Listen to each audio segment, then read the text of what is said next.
I want to take a moment to thank today's sponsor, Rome Pre-Owned Sales, located at 949 Floyd Avenue in Rome.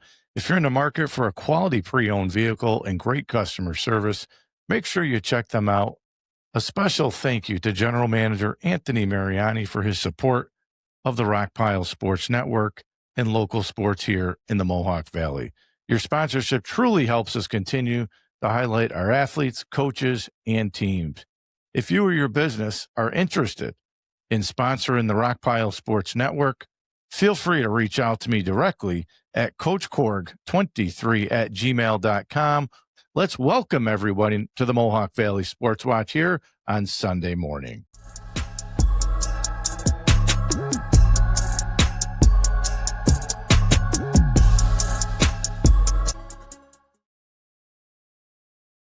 Good morning, Mohawk Valley. Welcome into another edition here of the Mohawk Valley Sports Watch. I'm your host, as always, the Coach Little C, and I appreciate you starting your Sunday morning off with me here this morning. I got a great lineup for you today. I'll feature the Rockpile Podcast February Team of the Month, the Whitesboro Boys Ice Hockey Team. It's been an outstanding season for the Warriors, and I'm excited to spotlight the program. And I'll welcome in the head coach, Pat Gaffney, at about 9:30. We'll talk about the team's season, their heartbreaking loss yesterday in the regional tournament to Clarence. We'll talk about that and more. And then a little after 9 o'clock here at about 9:10, Notre Dame girls head basketball coach John Snyder is going to join me to talk about the team's three-peat Section 3 title, where they will get set up with a rematch of last year's regional game against, I think it is, let me just double check I think it's Franklin Academy, that's who they're going to be playing at. That's who beat them last year. So we'll talk to Coach here in just a little bit. We'll run through some scores. I do want to go through on the women's and the men's side, the boys and girls yesterday, and also Saturday's games, and there's some games today. Let's start with the boys first. Friday night, it was Nottingham beat East Syracuse Manoa. That was the Class AA final. It was 57-49. Nottingham moves on. They're 21-2. Great season for East Syracuse Manoa, though, as they finished 20-3. Today will be the rest of the slate of the games on the boys' side. The Class C final will start at 11 o'clock. That will feature unbeaten Cooperstown. It's 23-0. They will play Cato Meridian. That's 21-2. The Class A championship games at 12:45. That features another unbeaten team. West Hill will take on Institute of Technology. West Hill is 22-0. Institute of Technology is 16-6.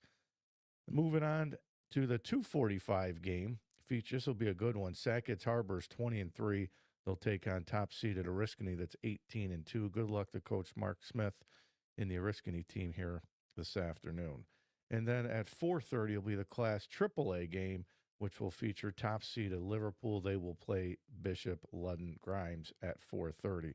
And at 6:15, the Class B final, that will feature Marcellus 15-8 and Skinny Atlas. So full slate. You got a Sunday open. I highly recommend driving down to OCC to watch some basketball. I was there yesterday to watch the Notre Dame girls. We'll talk to Coach here in just a minute. They won 53-29.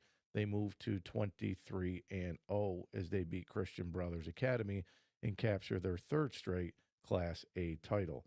The Class C title game, I was there. I caught the second half of this game. West Canada Valley, they beat Hamilton. West Canada Valley is 23-1. Hamilton finishes at 20-4. West Canada beat them 51-39. The Class D final, Lafargeville moves on 49-45. They beat Copenhagen. Lafargeville moves to 19-3. Copenhagen's season comes to an end at 12-10.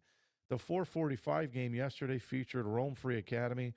They were Haley Boswick, unfortunately, tore her ACL in that prior game. She did not play, but not taking away anything from this Rome Free Academy team and Coach Bev's team. They finished 17-6. They fall to Baldensville in the Class AAA final, 62-36. And then the night game there was the Class B final. Marcellus season, they cruised in that game, 63-22 over Little Falls. So we will talk to Coach Snyder here in just a few minutes. We'll recap their game. We'll We'll talk a little bit about the game next week. Those games are right back at OCC. It'll be gone. It's a great atmosphere. I'm not sure how the teams like shooting there, and I'll ask Coach when he comes on here in just a little bit. And I say that because yesterday when I was at the Notre Dame game, the first quarter there was like 3 minutes to go in the first quarter, and it was 0-0. Nobody could make a shot. And I always say that when you play sometimes in those big arenas, like behind you, um, like the backdrop, like it's so far away and I think kids struggle. I think college kids struggle. I remember I never used to like to play it at Hamilton College. When I was at RFA, we used to always play the Christmas tournament at Hamilton College, and it was always like Clinton, New Hartford, us, in Whitesboro would always play there. And I couldn't shoot the ball there. I don't know if it was something to do with the backdrop, whatever it was. I just struggled to shoot in those gyms. But Notre Dame CBA yesterday, I thought we were going to have a 0-0 first quarter. Which I was going to say, when's the last time you see a basketball game scoreless at the end of one quarter? Unless it was a youth basketball game. But anyways, I think it was like 5-2 at the end of the first quarter in that game. But Notre Dame moves on, and we'll talk to Coach Snyder. I'm excited to talk some hockey with Coach Gaffney. He's going to join me. They had a heartbreaker yesterday, but what a great season for Coach. They fell 2-1 to Clarence West Jenny. They beat Hilton. West Jenny moves on. They're 19-4-1. Whitesboro finishes at 16-8. But hats off to Coach Gaffney on that. He was my February team of the month, so we'll talk to Coach here in just a little bit. If you're watching the show, make sure to like, subscribe. You got any questions for any of the coaches' comments, pop in. You just want to say good morning, pop in, say good morning, and I'll see if I can bring some of your comments over. If you saw my announcement just over the last couple days, I'm going to be doing a completely non-Rockpile related. I will be doing a Wolverines daily 10-15-minute podcast. I'll be doing it for Fan Arch. They're a premier sports media company, and I get the opportunity to talk some Michigan football every day, so I'm excited about that. Again, completely separate from this. The Mohawk Valley Sportswatch is not going away. I'll continue to do the local thing for as long as I can. But this will be something completely different. So make sure once I get that up and running, I'll have to make sure you like and subscribe the page for me. So we'll just a little bit. We'll talk to Coach Snyder, and it's hard to believe we got all the NCAA tournament games. The selection Sunday is next Sunday. Some of the conference final games are happening now. The smaller ones, the bigger conferences get going next week. Excited about that. I love Selection Sunday. I cannot wait to watch that. But we'll run through some of the games from yesterday. Some of the bigger schools finishing up their regular season. Duke, Carolina. Duke gets them this time at home, 76-61. Arizona beat Colorado 89-79. Marquette, the upset over UConn, 68-62. Danny Hurley ejected in the final few seconds of that game. We'll have to do a show when I can talk more on college basketball and see what everybody's thoughts are on Danny Hurley. I like Coach Hurley, but I think, the on-court stuff lately with him, I'm not a huge fan of. I know some people like him. I don't dislike him, but I just think those, on-court antics, what he does is just not a big fan of it. But Marquette beat him 68-62. Florida, I think, is one of the hottest teams in the country. I don't think you want to see Florida come the NCAA tournament. They're 16-2 in the SEC. They beat Kentucky yesterday, 84-77. We'll have to see if Bobby Hurley, Danny Hurley's brother's season, the regular season comes to an end. They get beat to Iowa State 86-65. Many think that he won't be back for another year at Arizona State, but we'll wait and see. They did just have the win over Kansas earlier in the week. Houston, Kelvin Sampson, his teams just find ways to win. I love how his teams play. They'll be a Final Four, definitely potential candidate. And I think they're a candidate to win the whole thing. They beat Oklahoma State 82-75. BYU beat Texas Tech 82-76.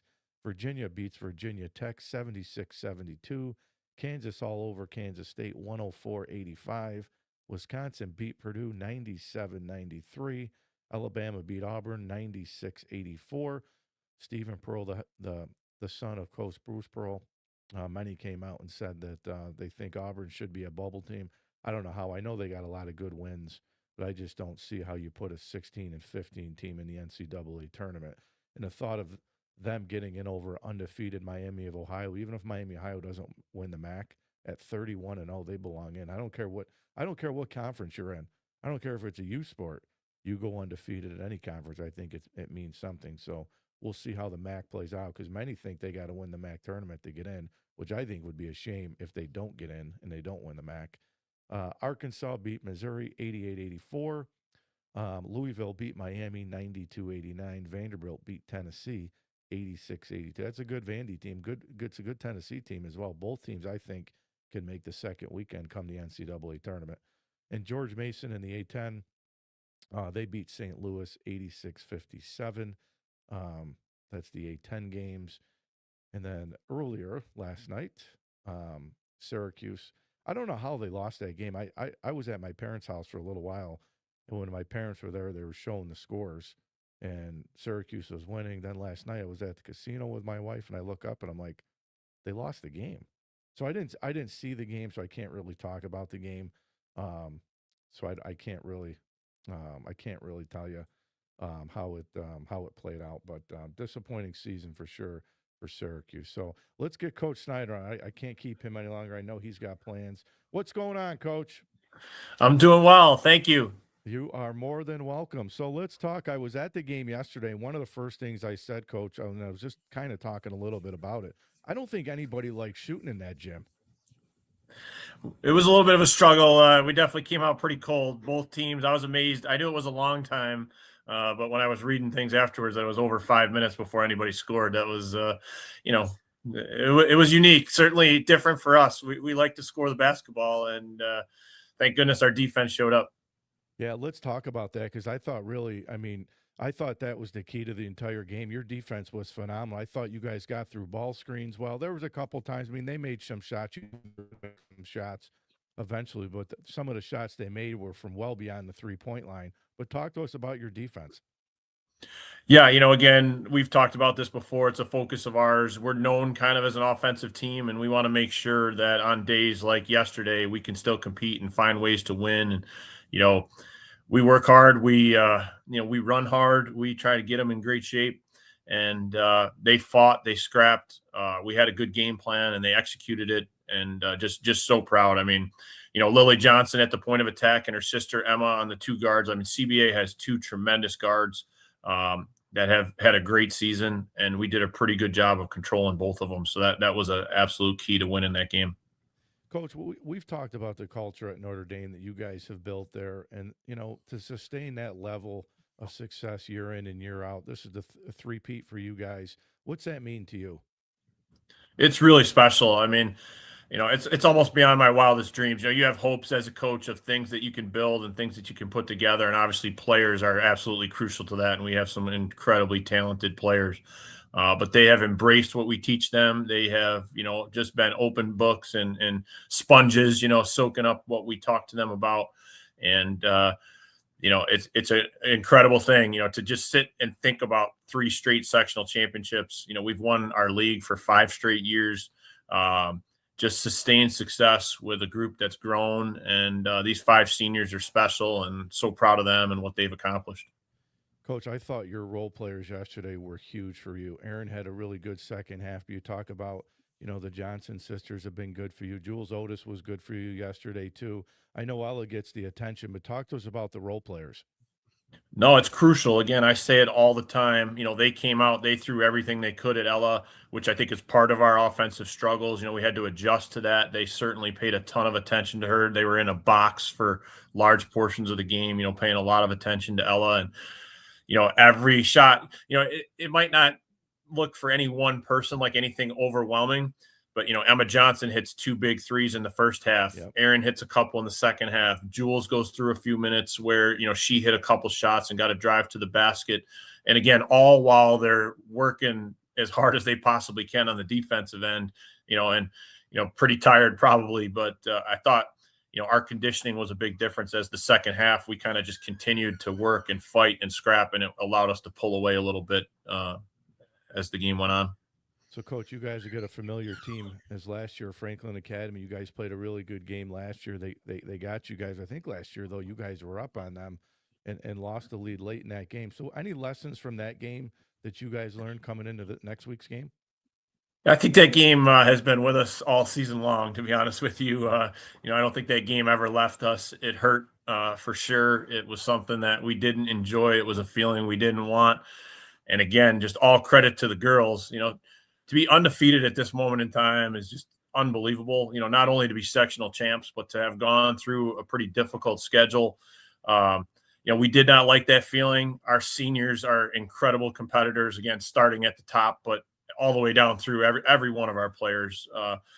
And we didn't like that feeling. We put in, I think we worked a lot harder this year. I really do. Like, I think it made us recognize, no lead is ever safe. You need to finish games out. You need to be in top condition. And, so far, so good. A lot of work still to do. And obviously, a great team that we have to play once again, who themselves, I think, have won multiple sectional championships in a row. It'll be a challenge, and we're looking forward to it. Coach, obviously, after you get out of the sectionals, it's a whole different game, different caliber teams now that you play. What's the biggest challenge going from the sectionals into the regionals and hopefully, another state run for you guys? Yeah, again, it's a little difficult. Like, I don't love the whole week off. Like, you go for a week here now. So that's difficult. We've had that a few different times throughout the year. So we'll try and keep them focused in practice and do some different things. That's one thing. Obviously, you see people that you're not as familiar with. Malone is different. We did see them last year, so we have a good idea of their personnel and how the way that they play. So that helps a little bit. But it's a more challenging coaching job. You have to do a little more research. You have to dig in a little bit and kind of find out tendencies and players and things that they like to do as a team. So there's a little more work on the coach's end. I think the day-to-day doesn't change much. We're going to do the same types of things. We're going to practice the same way, hopefully keep the same mentality, focus, attitude, energy, and be ready to go. But, it's just a different animal. And again, we talk about embracing pressure. We've talked about that all year. We've had a lot of pressure on us all the way through, just, trying to do the things that we wanted to do all year long, and embracing that pressure and kind of dealing, using it as a positive, I guess, to say we talk about a lot that if you don't feel a little bit nervous, there's probably something wrong. So feeling nervous is a good thing. It means you care. And, so far, so good again. And we look forward to embracing the next challenge. I was nervous sitting in the stands watching you guys yesterday. I had that coaches, the butterflies in me. And I'm like, I'm not even coaching this game. Yeah. So, Coach, your Notre Dame community is so good. They love their basketball. They travel well. What's that support been like for you and this team? Just amazing. Again, Notre Dame is a real family. It's a special place. And the support that we get, obviously we're proud of what the product that we put on the floor. So I think we're fun to watch. I think women's basketball, girls basketball has had a real renaissance, across the country, across the world. And I think, we kind of are part of that.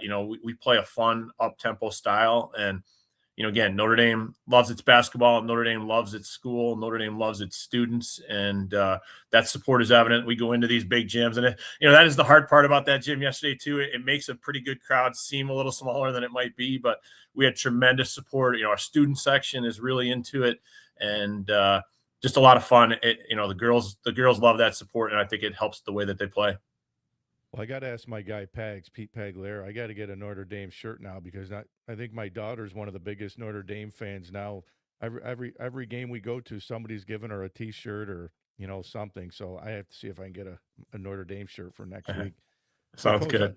I laugh because I'm sitting up there watching you.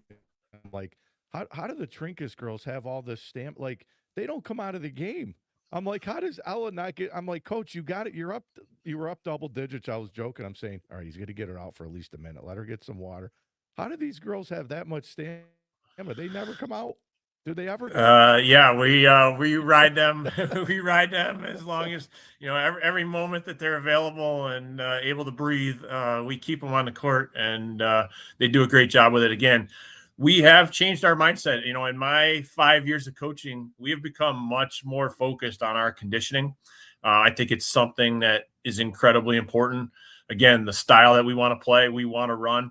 It's a bigger court that you're on yesterday. Those college courts, that is something you talked about. That's a difference when you get into, states and sectionals and things like that.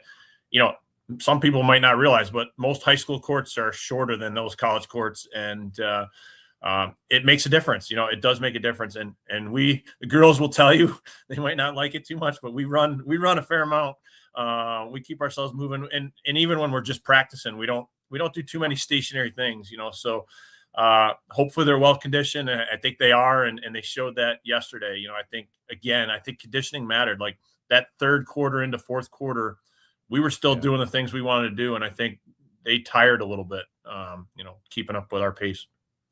Coach, the last thing I would ask you, that Franklin Academy, what do they bring to the table? What are some of the challenges you guys will have next week? Yeah, they're a really good shooting team. They always are. They play good, hard man-to-man defense. I got some more work to do in preparing for that game and looking at them a little bit more for what they've done this year. But, well coached. Obviously, as we saw last year, they're not going to give up. We got to, if we can get them down, we better keep them down, because they did, as you mentioned, come back on us last year.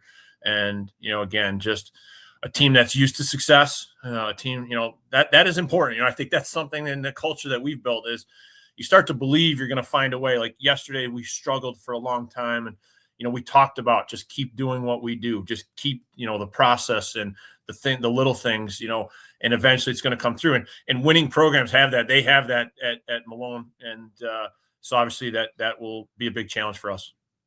Well, Coach, listen, I know you're heading back out to OCC today. Did you say it was your nephew that plays for Cato? Yeah, my nephew plays for Cato, so they got a real challenge. Cooperstown's got a great team. So some mixed feelings there. My daughter teaches and coaches at Cooperstown, so we got a lot of reasons to be at that game today, and it should be fun. Should be a good game. Cato's had a good season. I think they're 21-2 or 23-2. Yeah, they have some talented kids. Yeah, for sure. Well, listen, good luck next week. I'm sure we'll talk again, and we'll be there cheering you guys on next week. Appreciate it. Thank you so much. All right, Coach. Thank you. Take care. Bye-bye. So that was Coach Snyder, the Notre Dame head girls coach. And, once you're a coach, I think you're nervous in every game, because I was nervous watching the game yesterday. And I try to, coach, during a game, I say, what are they going to do differently? What would I do, in certain situations? But they're just in great shape. I mean, they never steer away from their game. The second half, they definitely, you can see the conditioning come in and play in the second half, because I think they wore CBA down. And hats off to CBA. They had a great season as well. So congratulations again to Coach Snyder. I'll have to see the times. I meant to ask him what time the game is next week. I'm not sure if they released any of that yet or not. When they do, I'll try to release the schedule. If you follow me on Facebook, I'll try to release the schedule next week of the times. We'll see how some of the local teams today, if they win today, hopefully they win today and they continue on. I'll post the times of where those games are at. I'm not sure if the boys' games are at OCC too, or if it's the girls. I would imagine it's the girls and the boys next week in the regional. So once I find that out, I will let everybody know. So make sure to follow, subscribe on Facebook and YouTube. If you follow me on those platforms, I appreciate it. Apple Podcasts, Spotify, iHeartRadio. For the podcast lovers, I do share my stuff on there as well. And then TikTok, I always post some clips up as there, so you can follow me across all social media platforms to follow the Rock Bio podcast. So up next here at the bottom of the hour, probably in just a few minutes, Whitesboro hockey coach Pat Gaffney is going to join me. His team had a fantastic year. They won a Section 3 title. They beat Skinny Atlas. Their run, they beat Oswego, they beat Clinton, and then they beat Skinny Atlas, and we'll talk to Coach about that game and more. We'll talk about the game yesterday, 2 against Clarence, and we'll get into some of that, and we'll talk to Coach. I think it was 2-1 yesterday. The boys team got beat 2-1 to Clarence. I don't know too much about Clarence. We'll talk to Coach about that, but it was Whitesboro's first Section 3 title since 2003. So 23 years later, they win their first sectional title. And I believe the year they won it, and I'll ask Coach, I think that last year they won it in 2003. I think they won the state championship that year. So first Section 3 title. We'll talk to Coach about that game. We'll talk about the championship, the Section 3 final game against Skinny Atlas. They jumped ahead early in that game. Skinny Atlas came back. It was a back-and-forth game. They won the game against a really good Skinny Atlas team that's won some Section 3 titles. So we'll talk to Coach about that. Again, you got any questions, any comments? Um, you want to just say good morning, put them in the comment box, and I'll bring some of those comments over.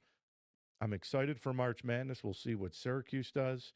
Many believe, as I believe, Coach Autry will probably be fired. I would imagine we'll see something here unless they let him coach through the ACC tournament and then they let him go after that. I feel bad for Red Autry, Syracuse guy, one of the best Syracuse players to come out of there. I think this tarnishes his Syracuse legacy a little bit, um, and I think it's unfair. But I think those were I think he knew that when he got the job, when Coach Boeheim retired, that there's always that chance things don't go well. When you see Jerry McNamara down the road at Siena having a great season, and I think it hurts GMAC from getting the opportunity to come home and coach at Syracuse because of Coach Autry. We'll see what decision and what direction they decide to go. They're going to be hiring a new athletic director. We'll see. Some people are saying it'll be a mid-major coach. I think they got to get a big name guy. I think you need to get a big name guy over there, and I think you got to, the NIL money. I'm not sure where Syracuse rated as far as ACC, as far as money goes. So we'll see. We'll see what happens. Listen, if GMAC comes home, I thought Jerry McNamara should have got the job over Red Autry, anyways. I keep hearing Coach Hopkins, his name come up, which again, I'm not a Syracuse guy. And I would say that I'm okay if they go outside of the family, the Syracuse family, and hire a new head coach. I don't care about the in-house stuff. Some of the programs do it and it's worked out. Some programs have done it and it hasn't worked out. I think you go get the best coach you can go get, and if that's a mid-major coach, somebody out of St. Louis, George Mason, that's having a really good year, maybe it's GMAC, I don't know. Then go get them if that's the best available that's out there. But I think you got to swing for the fence. I think you got to see if Bruce Pearl's available. I think you got to see if Coach Cal. I think you got to see Patino. I think you got to see all these guys. Just throw it out there. Throw them a check and say you want to come to Syracuse and see if you can go get the big name guy. I think that's what they have to do. And again, I don't know where they stand NIL money. We'll have to bring on Scott Petoniak here. Scott hasn't been on with me, but anytime we talk Syracuse football or basketball, I always have Scott on. Scott knows Syracuse better than anybody, to see what he thinks they should do. Years ago, I interviewed, and God rest his soul, I interviewed Lawrence Moulton years ago on the radio. And one of the things I asked him, and this is when Coach Boeheim was still coaching, I said, when Coach Boeheim decides to retire, who's the next Syracuse coach? And I remember it to this day. Lawrence Moulton said, Hopkins is coming home, baby. Hopkins is coming home. Now, that's before Hopkins went to Washington, and he had a couple good years there, but it didn't go the way he wanted to. And I'm sure that they said, go be a head coach, get your experience, and then, we'll see what happens. But I don't think it went that well for him at Washington. So I don't know, maybe that hurts him. Now, GMAC's done a great job in 2 years at Siena, but it's Siena, right? But GMAC can run a program. He's got a lot of Syracuse guys on the bench with him. So we'll see. We'll see what happens. But I think you gotta shoot high first and then kind of work your way down. And again, I'm good if it's not somebody in the Syracuse family. I am completely good if it's not. And I know a lot of the Syracuse faithful are saying keep it in house. You want to win, whether that's a Syracuse guy or not. You want to win. All right, I think we got Coach Gaffney on. Let's see if we can bring him on. There he is, Coach. How are you? Good morning, sir. I'm very well, thanks. How are you? I'm doing fantastic. Listen, congratulations on a great season. We'll talk about the game yesterday. I did see the 2-1 loss, so we'll get into that. But I want to start first. I think it was since 2003, Coach. They said it was the first time Whitesboro had won a sectional title, and I think, and I'm sure you can correct me, 2003 was that the year they won the state championship too? That is correct. They won the state championship in 2003, and some folks forget that we also made the Final Four in 2020. We didn't win the section, but through an at-large bid, we had won through the regional round, and we're getting ready to play in the Final Four. And we all remember what was going on in 2020, and that Yeah. tournament we didn't get a chance to play in the Final Four that year because of COVID. So, Coach, let's start with the sectional title first and bringing a sectional title back home to Whitesboro. And I know it had been since '03. What did that sectional title mean for you guys to bring that thing back home? Uh, Mission accomplished. I don't want to say that we didn't have expectations at the start of the season, but I think if anybody had asked us back then, would we be uh, having a section championship, we might have raised our eyebrows at that. But as the season progressed, team started coming together, went through a couple of peaks and valleys, and got there and got it done. And Coach, you guys played a really tough schedule. You played RFA twice, you played Ithaca, you played Baldensville, you played New Hartford twice, and then you get into sectional play. Talk to us about the schedule. Yeah, I'll be honest. The outcome was good. We like playing some tough games and testing our mettle a little bit. But the reality is, when we coaches get together and doing scheduling in the spring, uh, I just like those guys. The coach, Jason Nowicki at RFA and Mark Lloyd at Baldwinsville. Um, just like getting together with those guys, and with the added bonus of playing some really tough teams. Ithaca played in the Division I state tournament as well. I think it served us well, but some of it's just kind of a hockey community thing. So, Coach, let's go back to the Section 3 final game. Really good Skinny Atlas team that's been there before. They've won Section 3 titles in the past. You guys jumped out, to that early 3-0 lead, and then, they came back. What was working early for you guys in that game? Good energy. We did kind of get on top of them. Got a kind of some puck luck that got us going with the first goal. I think guys kind of built on that. Hard to say what exactly. It's not an outcome we could have predicted there, or a start that we could have predicted. Uh, Things were just going our way early on. And, Coach, then they come back, they tie that game up, and, didn't look like there was any panic on your guys' team. But what was the message to the team after giving up the 3-goal lead? Keep doing what we're doing. You just kind of touched on something. I think, we had gone through some things earlier in the season, and I think if we had played that game in December or even January, or maybe even the first part of February, I'm not sure we come out on top. We learned how to kind of battle through adversity, and I guess it's good you go through those things early, and so when you need to have that ability, it was available to us. The boys responded really well to that. Coach, talk to us about your leading scorer, junior, Marco Benedetto. He was special for you guys. He had two goals in that game, but what makes him special? He's the full package. Everybody talks about his goals, his goal scoring appropriately, because he gets a bunch of them. But I think what goes unnoticed sometimes through he's quick and he's fast, but really high hockey IQ, anticipates plays very well. Probably our best forechecker, arguably our best penalty killer. Just creates a lot of chaos for opponents, on top of being a great goal scorer. Coach, I always say sometimes as a coach in the preseason or even at the beginning of the season, you're going to have a special group of kids, and it could be a team that's special that can go on a run. And then there's years where you're saying, well, I'm just hoping we can compete, and you never know what happens if this team gets into the sectionals and you're playing well. When did you have that feeling that this team could be special? Well, to be clear, I right from the start, I knew we had kids with skill. I knew we had kids with speed. We had some pretty good supporting characters as well.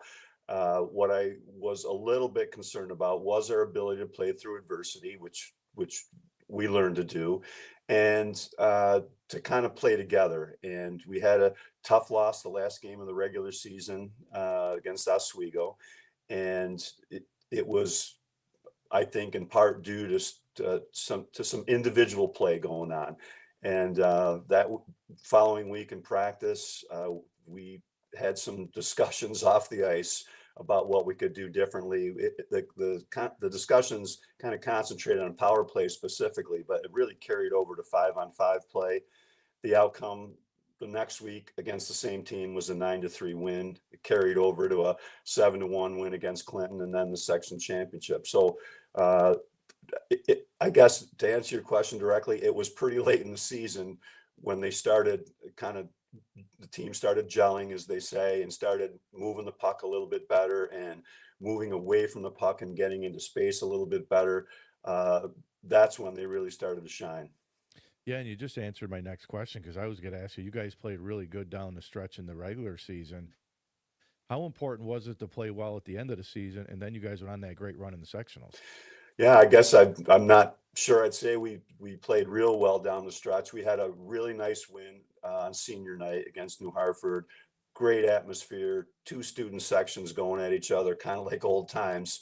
But other than that, we were winning games, but we're kind of scratching through them and not really scaring anybody. So again, it was the week following the last regular season game where things really started to pick up in practice, and you saw the outcome in the games we played after that. Coach, what does this run mean for you guys, for the Whitesboro community, who I know in Whitesboro, they love their sports in Whitesboro? I'm so glad you asked that question because if there's going to take a lot away from this experience, but one of the things is the support we got from everybody. We got notes from the mayor. We got video messages from past players. We got I joked, I'm not sure as a joke, 200 text messages after the section championship, people congratulating us and wishing us well going forward. I talked about the hockey community. I had coaches, opposing coaches texting me, wishing me well and offering advice when I asked for it. Fire department, we got our police and fire escort it's kind of happens a lot with Whitesboro athletics. Can't talk enough about the support we've had, and I'm sure I'm missing somebody that I'm going to be mad about later, but it's really been incredible. Coach, how about for yourself? What do you think when you look back and you finally have time to digest, this season? And we'll talk a little bit about the game yesterday, but I really wanted to focus on the sectional win and the great season. What do you think you'll remember the most? I guess it's that atmosphere playing in, it's a kind of a different thing for us, playing in that big barn, loud place, we had support there as well. Kind of walking around and or walking in and looking around and kind of realizing we'd gotten somewhere. Sense of achievement for sure. That was a great Skinny Atlas team, very well coached. They play they do so many little things so well. They're so poised. I guess they act appropriately. They act like they've been there before, and so to beat a team like that comes with a lot of pride and sense of accomplishment.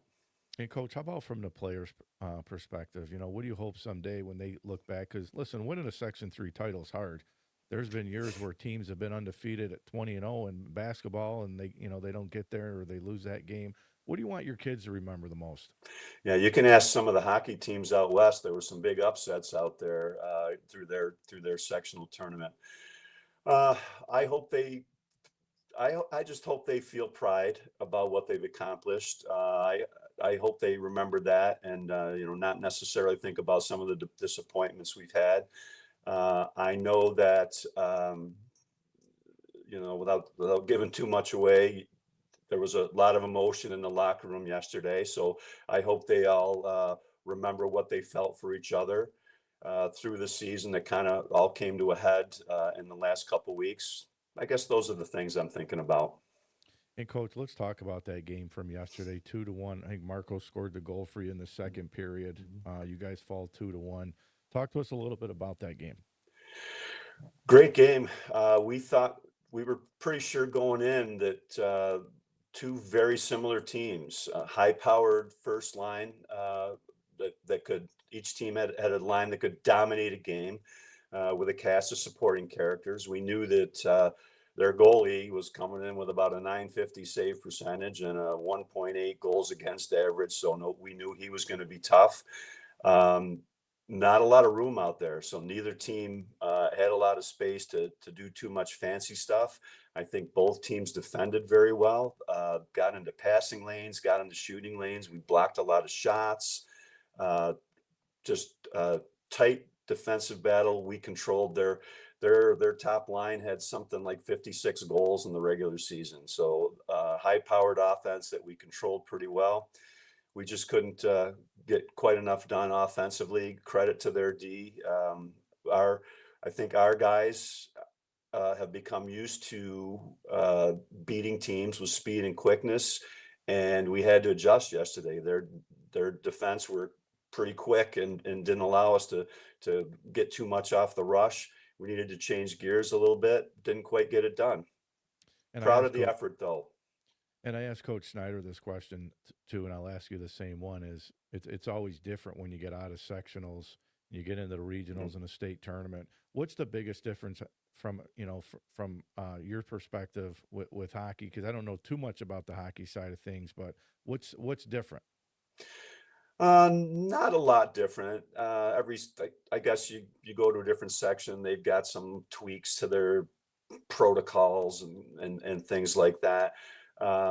As for me, as a head coach, the biggest thing was the logistics. I said 200 texts. Some of those were, you have to do this and you have to do that and you have to submit a roster. And there was, probably another 50 emails and you got to get a bus and you got to get a parking pass. And that was, for me, I spent a lot of time on that in the last week. And I guess that was the biggest thing. You go through the regular season, and by now it's boom, boom, boom. You know what you're doing. Routine is pretty well established, and you get into that week going to regionals, and you try, I'll speak for myself, try to make it as normal a thing for the boys, but all the while this stuff's going on in the background, and you're leaving practice, and your head's saying, I got to like these 10 more things to get done tonight before we plan practice tomorrow. So for me, that was the biggest change for me, or the biggest difference from your regular season schedule. And Coach, the last thing I'll ask you, you had a special goalie too. Luke was special for you, and talk to us about just what he meant to the program and what a great career. Yeah, first team All-Star. I guess I didn't talk enough about that. We had 5 first team All-Stars on this team too. So, coaching was easy. Send the All-Stars out there as much as you can. But Luke in particular, he is a kid. We talked about him in our banquet quite a lot, about the fact that there's probably no player on our team who did so much work on his game away from us, did a lot of independent work, turned himself into a very good technical goalie. And and I guess maybe a bigger thing is he really had to wait his turn. He was blocked by some upperclassmen. So all through that time, he's working on his game, getting better. And you couldn't have blamed him for saying it's not really paying off. I'm not getting the game time that I was hoping for, until this year. And this year came and we rode him hard. He was our boy, and he really answered the bell. Well, Coach, listen, I appreciate you coming on with me this morning, and the whole Mohawk Valley's proud of you. What a great run and great group of kids, and I appreciate you getting a chance to come on with me. Not at all. I appreciate your interest in the program. Thanks for your coverage of the team. Yeah, I appreciate it, Coach. Have a good rest of the weekend. Thank you. You do the same. Take care. All righty. So that was Whitesboro hockey coach, Coach Pat Gaffney. And, one of the things I don't follow hockey as closely, but I mean, obviously I watch the scores and I read up on it and stuff. And it was a great run for them. They were actually my February team of the month on the rock pile. So I want to congratulate Coach, and what a heartbreaking loss yesterday, 2-1. And he had asked me earlier in the week, he had said, when I was talking to him, you still want me on if we don't win? I said, absolutely. Win or lose, I want you on to talk about the program. So special group, congratulations to Coach and his team. So with that, that's going to do it for another edition here of the Mohawk Valley Sports Watch. Again, big thank you to Coach Pat Gaffney for joining me, representing the February Team of the Month on the Rock Pile, talking about the Whitesboro boys hockey program on their first sectional title win since 2003.